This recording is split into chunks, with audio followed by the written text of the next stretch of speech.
There's a lot of people carrying guns out here tonight. We've been out for an hour and a half, and I think we're up to 4 or 5 guns. On a Thursday night in East St. Louis, we got a chance to ride along on a proactive detail with officers from the Public Safety Enforcement Group. So we just had a murder here, by the way, last week. It's a collaborative effort between Illinois State Police and East St. Louis Police. We're going to go to some of the areas where we've been having a lot of shootings, more violence. We'll be looking for witnesses and suspects that we've been having a hard time finding. Nick Manns, a retired FBI agent, and now he heads up the Community-Based Violence Reduction Partnership here in East St. Louis. It's 89 blocks. In 1990, they had roughly 100 policemen to cover 89 blocks.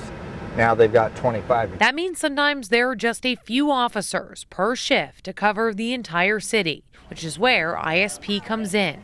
The team met outside the police department. The first stop was Samuel Gomper's public housing. Immediately, they stopped 2 teens with guns.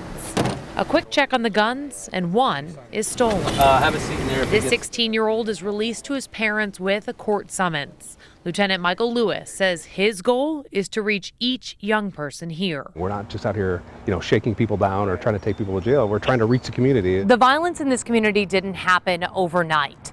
Businesses have left. Residents have left, leaving behind vacant buildings like these, this one crumbling into the streets of downtown.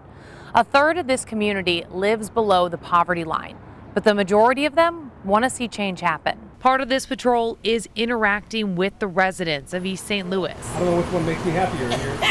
That interaction leads to tips and is proving successful, leading to arrest. But officers are facing systemic issues, including far too many guns in the hands of children. In just this one night, 12 firearms were seized, 11 people arrested for guns. While Illinois has some of the stricter gun laws in the country, Missouri has some of the loosest, and police here see that impact every day. The small body of water that separates us is real easy to go back and forth, and like you said, those gun laws are so much different than ours that it's kind of hard to really enforce our laws with people that's coming from Missouri. As police were confiscating these guns, a call for shots fired.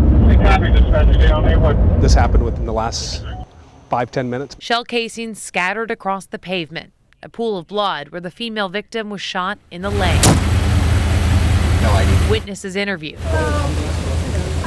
Evidence collected, and a sigh of frustration that on a night where investigators saturate the city, the shootings don't stop. We're out here trying to be proactive, get a couple guns off the street, engage the community, and we have a shooting. But progress has been made. In the first full year of the collaborative program, homicides are down 25%. More cases have been opened, and there's a 105% increase in the number of guns recovered. For this father of 4, it won't stop their efforts to make a real change on the streets of East St. Louis. We can't stop trying to fight the good fight and getting guns off the street and taking the most violent offenders off the street, and then reaching the younger kids, like the next generation of people coming up. Like, that's not the way to live. Alexis Zotos, News 4.